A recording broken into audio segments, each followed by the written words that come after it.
Abençoados e abençoadas, estamos de volta com mais um vídeo aqui para o canal. E no vídeo de hoje, vamos comentar e estudar juntos a revista da Escola Dominical do primeiro trimestre, agora do ano de 2026. E essa revista ela tem como tema a Santíssima Trindade. Então, eu convido você a estudar juntamente comigo esta revista. O meu nome é Miriam Michele, seja muito bem-vindo, muito bem-vinda ao canal. Se você ainda não é inscrito, já clica aqui no inscrever-se, tá bom? Esse ano, como eu tinha prometido para vocês, eu vou trazer conteúdos relacionados à Escola Bíblica Dominical aqui para o canal e vamos estudar juntos aqui no canal a revistinha da EBD e desse trimestre, tá bom? Eu faço parte do Ministério de Perus, a Assembleia de Deus, e as Assembleias de Deus, elas sempre utilizam as revistas, as lições bíblicas da CPAD para ministrar as aulas na escola dominical, tá bom? Então, vamos estudar juntos?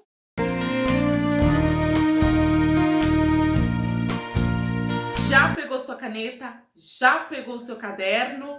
Sua Bíblia, o marcador de texto, porque essa lição é muito importante, é uma continuidade, né? O estudo mais aprofundado da lição anterior. E essa lição, ela vem nos ensinar mais sobre a Santíssima Trindade. A primeira lição é a lição de número 1, que ela tem como título O Mistério da Santíssima Trindade. Quem é o comentarista dessa lição? O comentarista dessa lição é o professor e pastor Douglas Batista. É muito interessante, meus irmãos, quando a gente pega a lição, nós observarmos todos os detalhes da revista, porque a revista da CPAD é muito bem trabalhada e ela traz muitos conteúdos para a gente. Como, por exemplo, aqui na contracapa a gente pode ver que tem um estudo sobre você sabe o que é a Cristologia Paulina? E aí tem aqui um estudo sobre isso. O texto áureo, meus irmãos, ele vem dizer assim: este é o meu filho amado, em quem me comprazo, em Mateus 3, versículo 17. E a verdade prática, ela diz assim: a doutrina da Trindade é central à fé cristã. Um só Deus em três pessoas que coexistem e atuam harmoniosamente na obra da redenção. A verdade prática, ela é muito importante para a gente entender um resumo e entender ali o que a gente realmente precisa compreender durante toda a lição. Então, ela já vem nos dar aqui um resumo do que seria a doutrina da Trindade, né? Que vem dizer que ela é central para a fé cristã. Um só Deus em três pessoas que coexistem e atuam harmoniosamente na obra da redenção. Aqui na revista, nós vamos encontrar a leitura bíblica diária. Meus irmãos, essa leitura bíblica ela é muito importante. Talvez você não consiga fazer ela diária, mas fazer toda a leitura é muito importante. E a gente vai ver isso agora.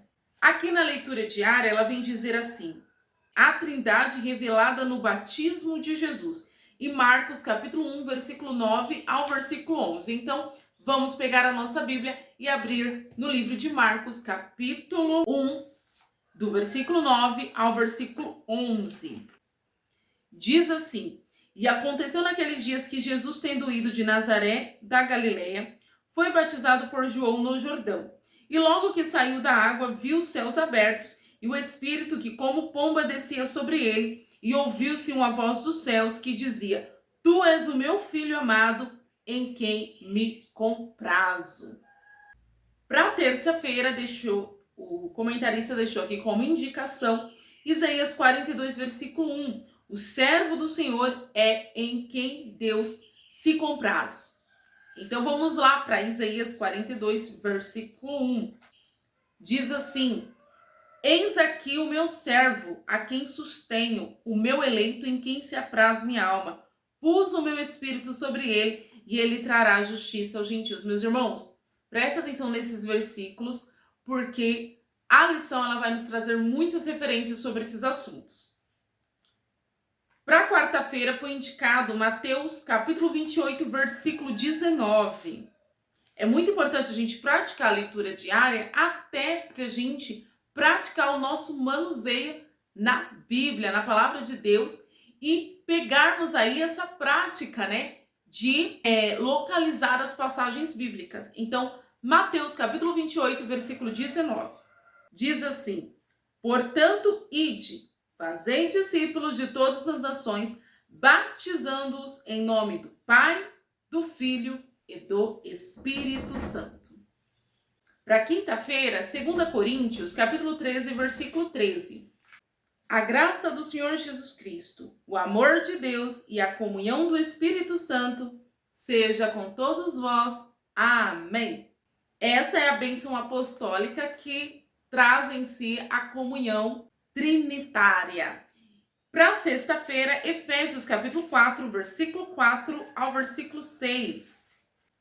Há um só corpo e um só espírito, como também fostes chamados em uma só esperança da vossa vocação, um só Senhor, uma só fé, um só batismo, um só Deus e Pai de todos, o qual é sobre todos e por todos e em todos vós. Aqui já vem nos mostrar sobre a unidade da Trindade, né? E para sábado, 1 Pedro, capítulo 1, versículo 2. Graça e paz vos sejam multiplicadas pelo conhecimento de Deus e de Jesus nosso Senhor. A obra redentora trinitária, Pai, Filho e Espírito Santo.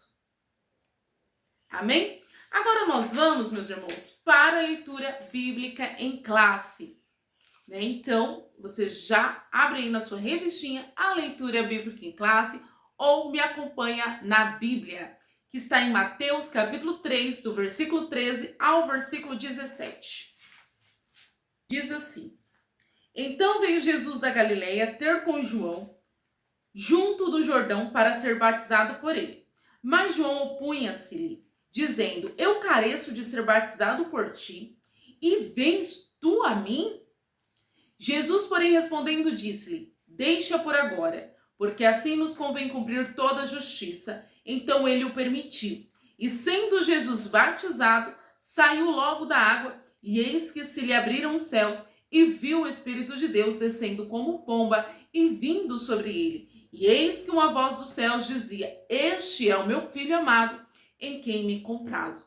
Então, quando a gente passa para analisar só essa leitura bíblica, que foi escolhida para que a gente pudesse estudar mais aqui no decorrer da lição, nós podemos ver que nessa passagem a Trindade ela se manifesta, né? Nós vemos aqui o Pai, nós vemos o Filho e nós vemos o Espírito Santo, né?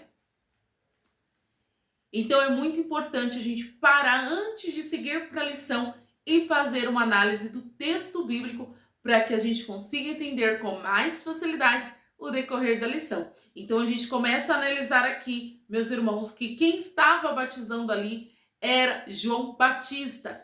Quem era João Batista? João Batista era o primo de Jesus, né? E quando João Batista vê Jesus chegando para ser batizado por ele, ele vem, ele diz que não era ele que deveria batizar Jesus, mas Jesus deveria batizar ele. João Batista ali reconhecendo, né, a soberania de Deus, reconhecendo que Jesus era Deus. E aí Jesus ele vem e ele diz que aquele é o momento de se cumprir ali as coisas que precisam ser cumpridas, né? E quando Jesus ele é batizado, olha, o Filho é batizado, ele sai das águas, os céus se abrem, né? O que ele vê? Ele vê o Espírito de Deus descendo como pomba. Então ali vem o Espírito Santo, né? E aí uma voz do céu, que é Deus, o Pai, diz: este é o meu Filho amado, em quem me comprazo. Então os três ali em concordância, né? Que é aquilo que a gente leu lá no texto da verdade prática, que é quando eles atuam harmoniosamente na obra da redenção.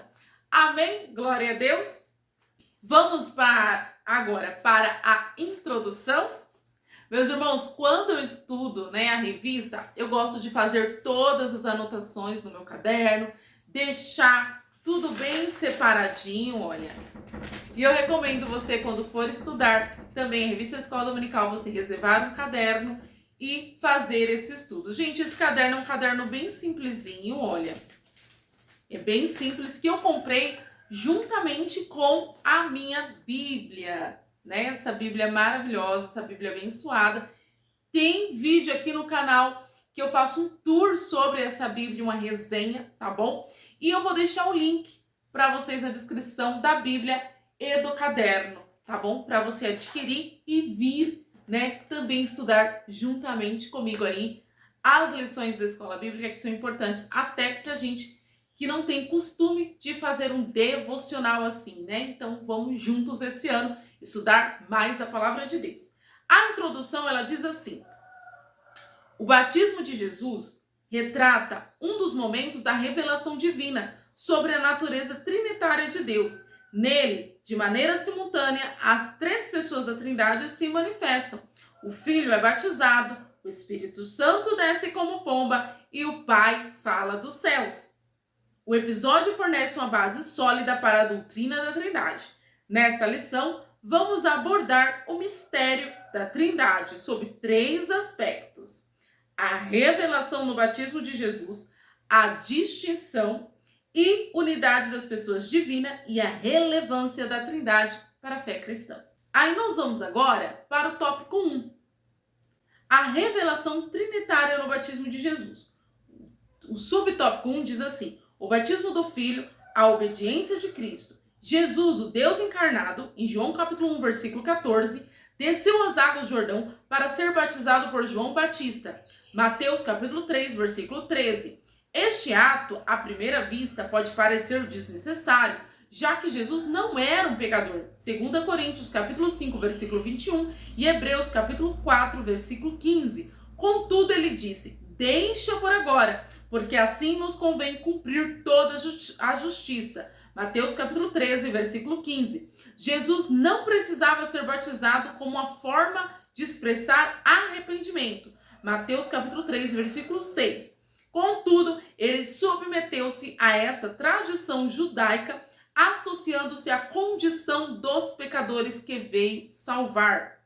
Mateus capítulo 5, versículo 17. Assim, o batismo de Jesus é um gesto de identificação com a humanidade pecadora e uma atitude de obediência ao plano redentor do Pai. Esse é o início visível da missão messiânica que culminaria na cruz. Filipenses capítulo 2, versículo 8. Que eu convido, meus irmãos, vocês abrirem até, as vossas Bíblias em Isaías capítulo 42, versículo 1.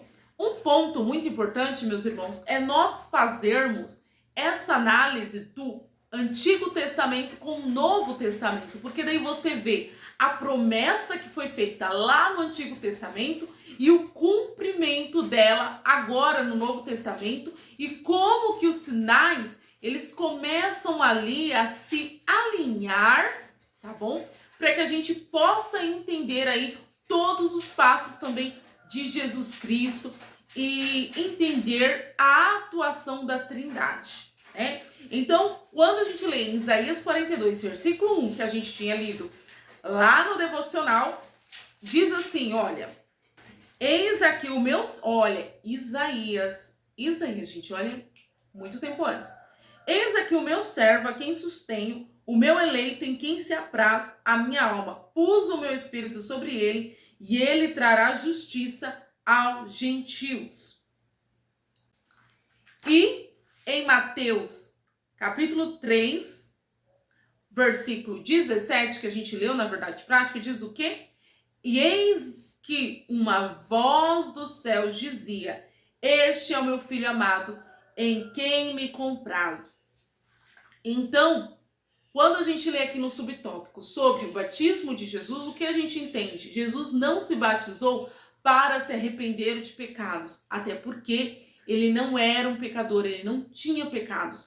Mas a lição, ela vem nos dizer aqui que o batismo de Jesus foi um gesto de identificação com a humanidade pecadora e um gesto de obediência ao Pai. Olha que glória!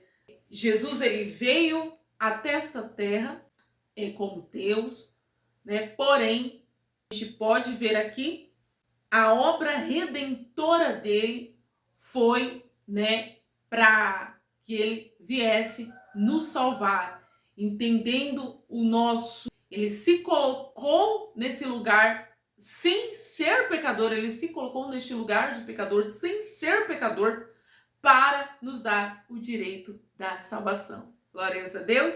Bom, no subtópico diz assim: a descida do Espírito, a unção para o ministério. Logo após sair das águas, Jesus viu os céus se abrirem e o Espírito Santo desceu sobre ele em forma corpórea como uma pomba. Mateus capítulo 3, versículo 16, Marcos capítulo 1, versículo 10 e Lucas capítulo 3, versículo 22 e João capítulo 1, versículo 32. Essa manifestação visível indicava ser ele o Messias prometido, o Cristo, literalmente o ungido de Deus, como diz em Isaías capítulo 11, versículo 2 e Isaías capítulo 42, versículo 1. Essa unção, porém, não deve ser confundida com uma adoção de espírito, como se Jesus passasse a ser o Messias naquele instante. Antes mesmo do batismo, ele já era o Filho de Deus. Lucas capítulo 1, versículo 32. Portanto, a vinda do Espírito sobre Jesus na ocasião do batismo representa a sua unção pública e visível, marcando o início de seu ministério terreno e capacitando para cumprir a missão redentora conforme as profecias messiânicas. Isaías capítulo 61, versículo 1 e versículo 2 e Lucas capítulo 4, versículo 18 e até o versículo 21. Então, eu convido os irmãos para lermos juntos Isaías capítulo 11, versículo 2. Então, vamos lá para Isaías capítulo 11, versículo 2. E repousará sobre ele o Espírito do Senhor, o Espírito de sabedoria e de inteligência, e o Espírito de conselho e de fortaleza, e o Espírito de conhecimento e de temor do Senhor. Isaías 61, do versículo 1 ao versículo 2. O Espírito do Senhor Jeová está sobre mim, porque o Senhor me ungiu para pregar boas novas aos mansos. Enviou-me a restaurar os contritos de coração, a proclamar a liberdade aos cativos e a abertura de prisão aos presos, e a apregoar o ano aceitável do Senhor e o dia da vingança do nosso Deus, a consolar todos os tristes. Lucas capítulo 4, versículo 18 até o 21. O Espírito do Senhor está sobre mim, pois que me ungiu para evangelizar os pobres. Enviou-me para curar os quebrantados do coração, para pregar a liberdade aos cativos e conceder a restauração da vista aos cegos, pôr em liberdade os oprimidos e anunciar o ano aceitável do Senhor.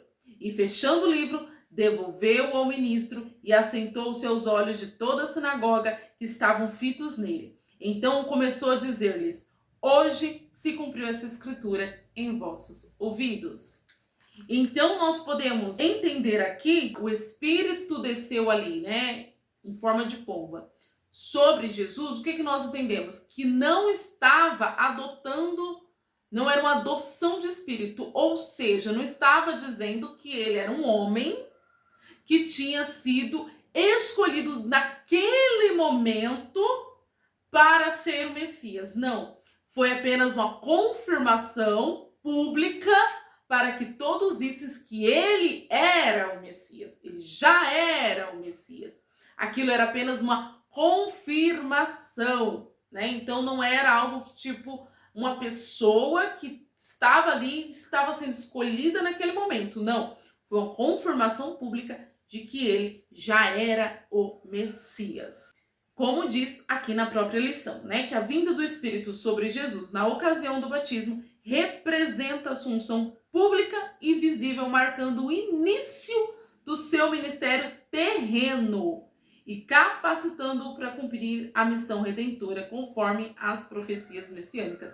Então, foi apenas uma confirmação e também o início do ministério de Jesus. Tanto é que quando a gente lê a palavra, nós podemos ver que antes ali daquela passagem, antes daquele momento, nós não temos relatos da vida de Cristo na sua adolescência e na sua mocidade, né? A gente tem ali os relatos que nos contam sobre a vida de Cristo até o momento que ele tinha os 12 anos de idade, que ele se perde. Na verdade, né, os pais acreditam que perderam ele ali na festa da Páscoa, mas depois daquele momento a gente não tem outros relatos da vida de Cristo. Aí sim, ele retorna e aparece nesse momento do batismo e inicia o seu ministério e a sua obra redentora. Amém? Agora, quando nós vamos para o subtópico de número 3, diz assim: a voz do Pai, aprovação celestial. Por fim, uma voz audível do céu proclama: este é o meu filho amado, em quem me comprazo. Está em Mateus capítulo 3, versículo 17, está em Lucas capítulo 3, versículo 22 e também está em Marcos capítulo 1, versículo 11. Trata-se de uma declaração solene e pública do Pai, que não apenas confirma a identidade messiânica, mas também a divindade de Jesus. E essa afirmação remete às mensagens messiânicas e proféticas de que Jesus é o Filho eterno, ungido de Deus, aquele que agrada plenamente ao Pai. Está em Salmos capítulo 2, versículo 7, em Isaías também 42, versículo 1. A voz celestial não inaugura sua filiação, mas a proclama diante da humanidade, confirmando a encarnação do Verbo vivo. João capítulo 1, versículo 14. Desse modo, a voz de Deus no batismo autentica não somente a missão redentora de Jesus, mas ainda demonstra sua filiação divina. Ele é o Filho em quem o Pai tem completo prazer. Oh, glórias, aleluias! Vamos abrir as nossas Bíblias em Salmos, capítulo 2, versículo 7. Eu publicarei o decreto. O Senhor me disse: tu és meu filho e hoje eu te gerei. Então, o que a gente entende aí desse subtópico de número 3?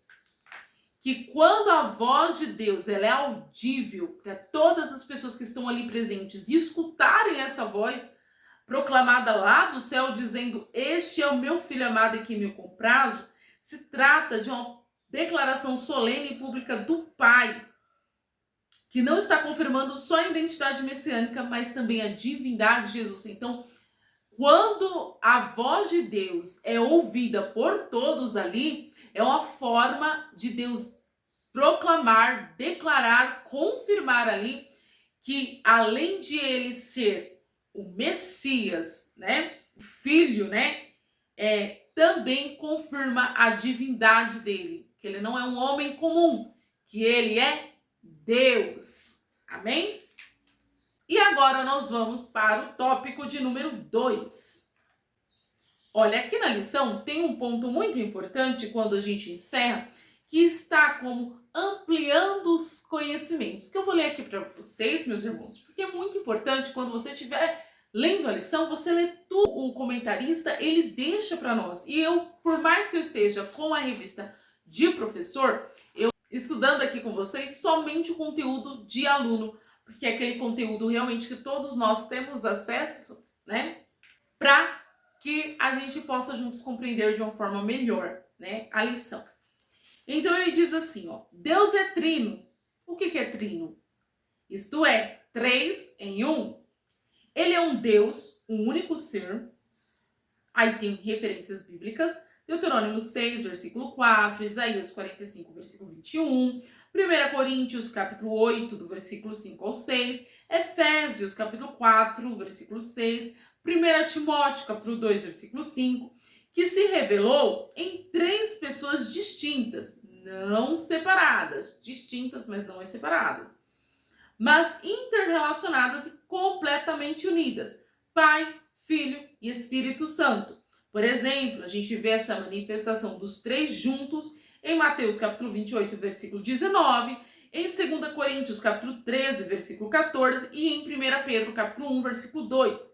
Cada pessoa é completamente divina, isto é, completamente Deus. igual às outras. No entanto, não são três deuses, mas apenas um Deus. Amém? Bom, agora nós vamos para o tópico 2, que diz a distinção e a unidade das pessoas divinas. Diz assim, o subtópico de número 1, a unidade e distinção pessoal. A doutrina da Trindade afirma que é uma só essência, mas subsiste em três pessoas distintas. A obra da redenção, por exemplo, ela é trinitária em sua essência. O Pai planeja e elege. Para a gente entender melhor, eu vou ler e nós vamos acompanhar também na Bíblia, tá bom? Então, a obra da redenção, por exemplo, é trinitária em sua essência. O Pai planeja e elege, está lá em Efésios, capítulo 1, versículo 4. Vamos para Efésios. Versículo 4 diz assim: como também nos elegeu nele, antes da fundação do mundo, para que fôssemos santos e irrepreensíveis diante dele em caridade. O Filho executa a obra expiatória. Então a gente vai lá para João capítulo 3, versículo 16. Porque Deus amou o mundo de tal maneira que deu seu Filho unigênito, para que todo aquele que nele crê não pereça, mas tenha vida eterna. Hebreus capítulo 9, versículo 12 também. Vamos lá? Nem por sangue de bodes e bezerros, mas por seu próprio sangue entrou uma vez no santuário, havendo efetuado uma eterna redenção. E o Espírito aplica os benefícios da salvação. Tito capítulo 3, versículo 5. Não pelas obras de justiça que houvéssemos feito, mas segundo a sua misericórdia nos salvou pela lavagem da regeneração e da renovação do Espírito Santo. E Romanos capítulo 8, versículo 16. O mesmo Espírito testifica com o nosso espírito que somos filhos de Deus.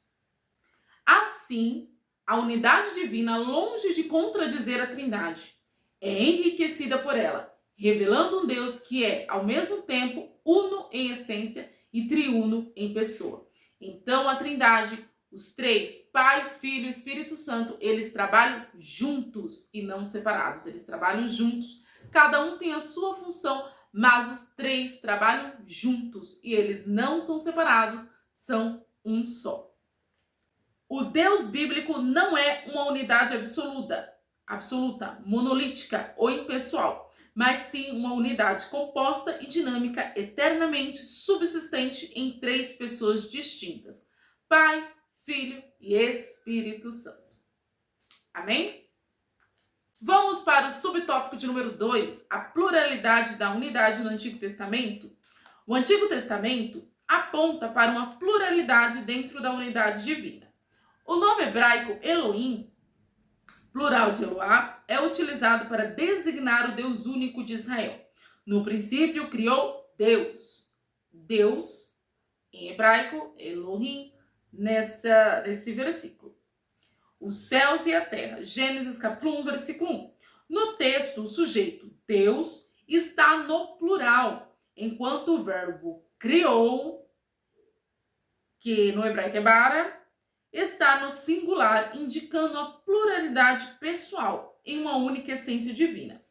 Essa estrutura gramatical incomum reaparece em outros textos bíblicos. Gênesis capítulo 1, versículo 26. Vamos lá! Um ponto importante, meus irmãos, para vocês conseguirem entender a lição da revista, estudar de forma melhor, é sempre acompanhado da Bíblia. Então, sempre que você ler os tópicos, acompanhe as referências bíblicas que estão descritas. Então, vamos lá para Gênesis capítulo 1, versículo 26. E disse Deus: façamos o homem à nossa imagem, conforme a nossa semelhança, e domine sobre os peixes do mar, sobre as aves dos céus, sobre o gado, sobre toda a terra e sobre todo animal réptil que se move sobre toda a terra.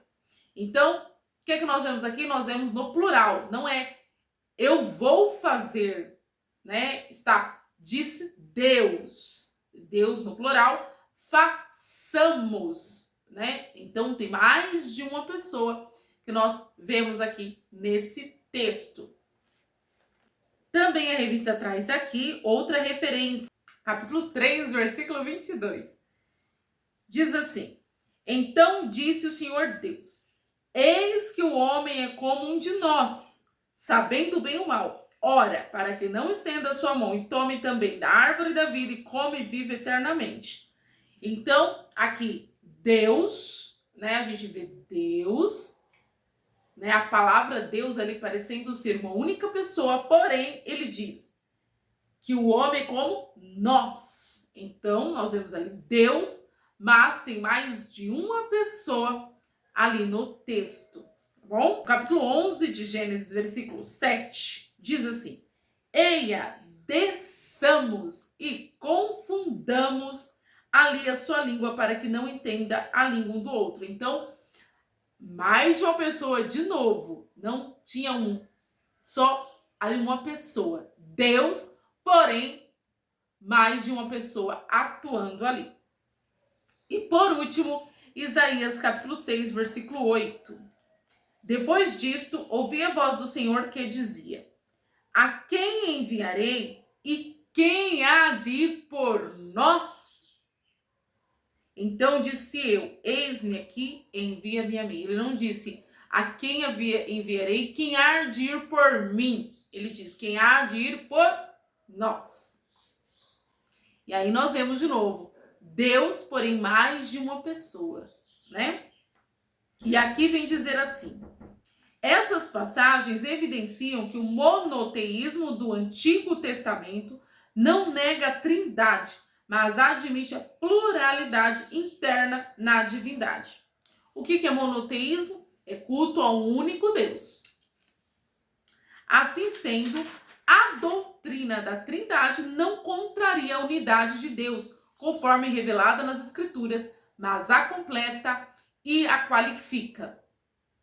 Então, né, nós vemos aí que, por mais que seja um Deus e três atuando em um único Deus, isso não desclassifica o fato de ser o culto a um único Deus, ou seja, de permanecer ali no Antigo Testamento o monoteísmo, culto a um único Deus. A gente sabe que antigamente e ainda nos dias atuais, mas principalmente ali no Antigo Testamento, foi muito enfatizado sobre o politeísmo, sobre o povo se voltar a vários deuses e Deus condenar isso, né? Então, o fato de ser um Deus e três pessoas atuando em um único Deus não significa que Deus estava aprovando ali o politeísmo, ou seja, o culto a vários deuses.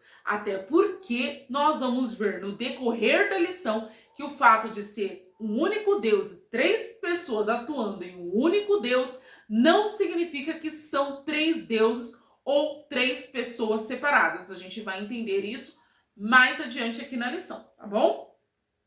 Subtópico de número 3, a trindade explicitada no Novo Testamento. A trindade não é vista como três deuses, olha o que eu estou falando aqui para vocês, mas como três pessoas em um único Deus. Por exemplo, na fórmula batismal, batizando-os em nome do Pai, do Filho e do Espírito Santo. Mateus capítulo 28, versículo 19, que nós lemos lá no devocional, o substantivo singular nome de ônoma indica uma só essência, seguida por três pessoas distintas. O mesmo ocorre na bênção apostólica, a graça do Senhor Jesus Cristo, o amor de Deus e a comunhão do Espírito Santo sejam com todos vós, em 2 Coríntios capítulo 13, versículo 13. Esse texto associa as três pessoas de modo equitativo.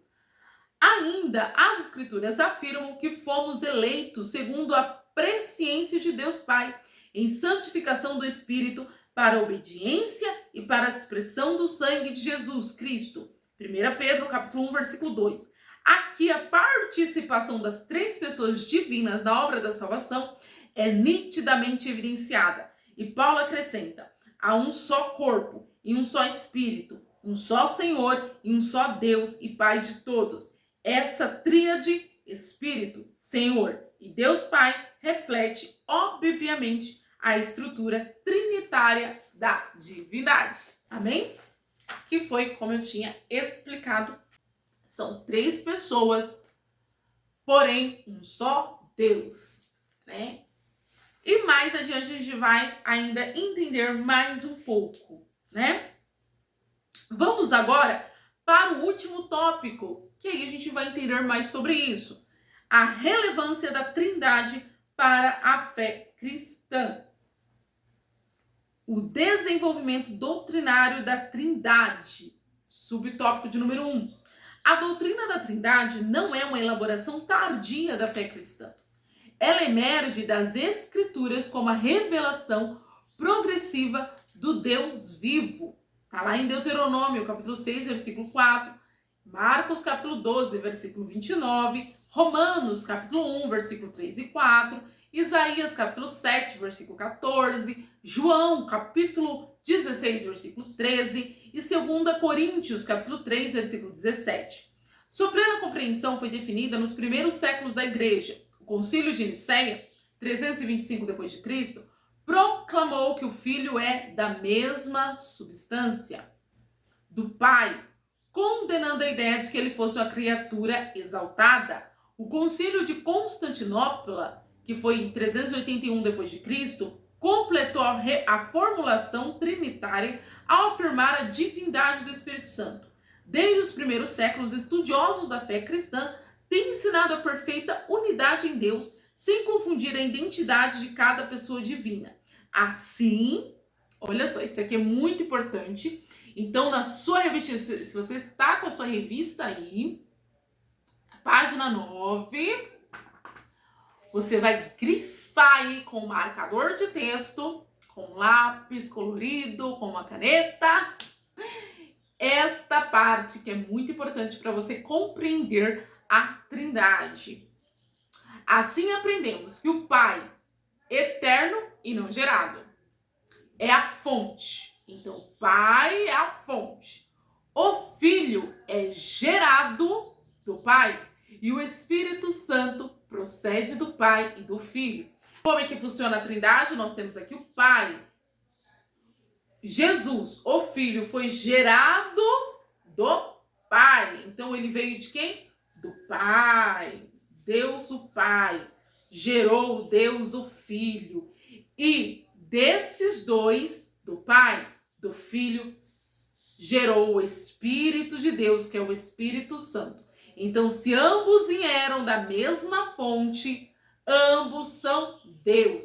Cada um é uma pessoa que tem a sua função na obra redentora, que tem a sua função na nossa vida. Porém, ambos trabalham juntos com o Pai, porque ambos vieram do Pai e ambos são Deus. Então, é o único Deus em três pessoas. E os três trabalham juntos harmoniosamente. Bom? Por isso não podemos dizer que são três deuses. Por quê? Porque se fosse três deuses, os três seriam independentes, cada um faria, né, aí o que quisesse, né? Mas não, como eles três trabalham juntos e o Espírito Santo e o Filho vieram da mesma fonte, é um único Deus. Amém? Desse modo, o apóstolo Paulo ensina a natureza trinitária da espiritualidade cristã. O cristão ora ao Pai por meio do Filho, no poder do Espírito Santo. Então vamos entender aí a oração, né? Para a gente esclarecer essas dúvidas. Vamos lá para Efésios, capítulo 2, versículo 13 e versículo 18. O versículo 13 de Efésios, capítulo 2, diz assim: mas agora, em Cristo Jesus, vós que antes estáveis longe, já pelo sangue de Cristo chegastes perto. E o versículo 18, porque por ele ambos temos acesso ao Pai em um mesmo Espírito. Amém? Então, talvez você se pergunte, irmã Miriam, vamos lá. né? Vamos lá, irmã Miriam. Eu vou orar. Quando eu for orar, eu tenho que fazer uma oração para o Pai, e depois eu faço uma oração para o Filho, e depois eu faço uma oração para o Espírito Santo. Como é que funciona isso? Não. É um só Deus.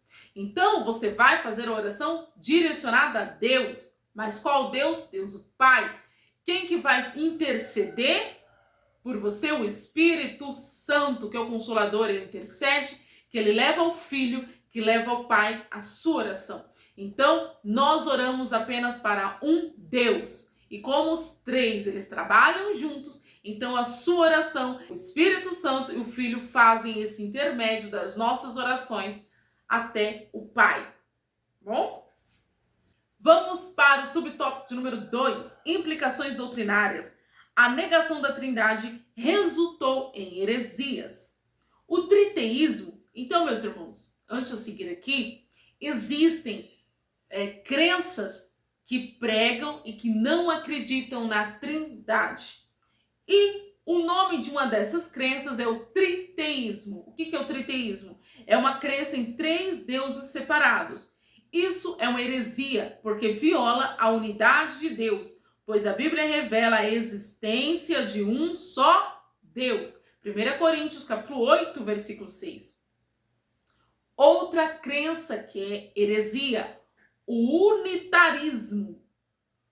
Por quê? Porque o unitarismo afirma que somente o Pai é Deus, negando a divindade de Cristo e do Espírito Santo, contrariando as Escrituras que ensinam a divindade de ambos. João capítulo 1, versículo 1 e Atos capítulo 5, versículo 3 e versículo 4.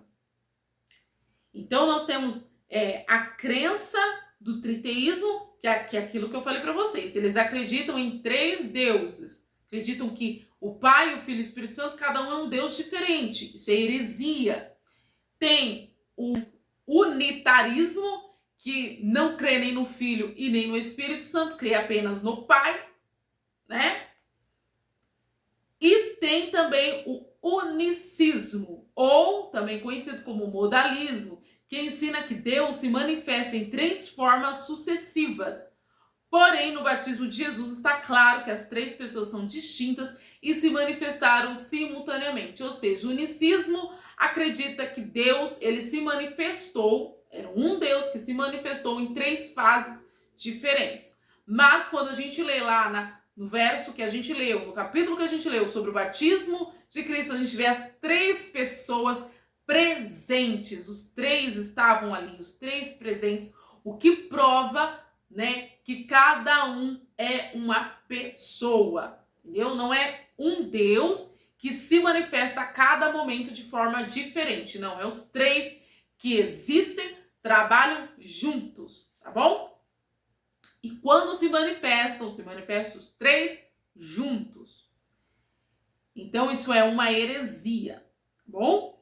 Assim sendo, o monoteísmo bíblico ensina que há um só Deus que subsiste em 3 pessoas distintas. A compreensão distorcida dessa doutrina tem sérias implicações para a salvação. E a vida eterna é esta, que conheçam a ti, por único Deus verdadeiro, e a Jesus Cristo a quem enviastes. João capítulo 17, versículo 3. A doutrina da Trindade é inseparável do Evangelho, pois o Deus que salva é o mesmo Deus que se revela. Então, né, se você não crê na Trindade, isso pode implicar na sua salvação, porque nós precisamos crer no Pai, precisamos crer no Filho e precisamos crer no Espírito Santo, porque eles são um só. Bom? Agora deixa eu compartilhar com vocês, meus irmãos, algumas formas incorretas de ilustrar a Trindade. Porque, infelizmente, tem muitas pessoas que querem ilustrar a Trindade, né, para melhor compreensão, mas acabam utilizando aí alguns exemplos de forma errada. E eu selecionei aqui para vocês 7 formas erradas de ilustrar a Trindade, né? A primeira, fazer comparativo com os 3 estados da água, né? Essa comparação, ela tende para o estudo do modalismo, pois os 3 estados são manifestações diferentes do H2O, né? É aquela mesma água, né? porém em estados diferentes, né? O que contraria aí o ensinamento da Trindade, porque é o mesmo Deus, né? Um Deus só, mas são três pessoas diferentes, né? Não é uma pessoa só em estados diferentes, né? Não é a mesma pessoa, né? Então, essa é uma forma errada. Segundo, né? Você fazer uma comparação com o sol, a luz e o calor, né? Essa comparação, ela tende ao subordinacionismo, pois o sol gera a luz e a luz transmite o calor. E aí tem uma ordem de importância, né? Uma ordem de hierarquia, né? O que é contraditório para a Trindade. Por quê? Porque os três são Deus, né? Não tem tipo Deus maior, o Deus menor. Não, os três são Deus. Entendeu? Outro exemplo, 3 velas e uma luz. Esta comparação, a luz total é a soma da luz de cada vela. Porém, Deus não é a soma das 3 pessoas. A divindade é indivisível, né? Então, eles não trabalham de forma separada, né? Os 3 trabalham juntos, né? E ao mesmo tempo, entendeu? Então, não é esse exemplo também errado. Uma corrente com 3 elos. A corrente é a soma dos elos. Porém, a divindade é una e indivisível e não a soma das pessoas. Então, também é uma forma errada. O ovo, muitos usam o ovo como um exemplo para explicar a Trindade, né? Por causa da casca, da clara e da gema. Porém, essa comparação, ela remete ao triteísmo, que as 3 partes possuem substâncias diferentes, né? Então, é uma forma errada. Tricotomia humana, né? Que é o oposto da Trindade, né? Apenas uma personalidade com 3 partições, né?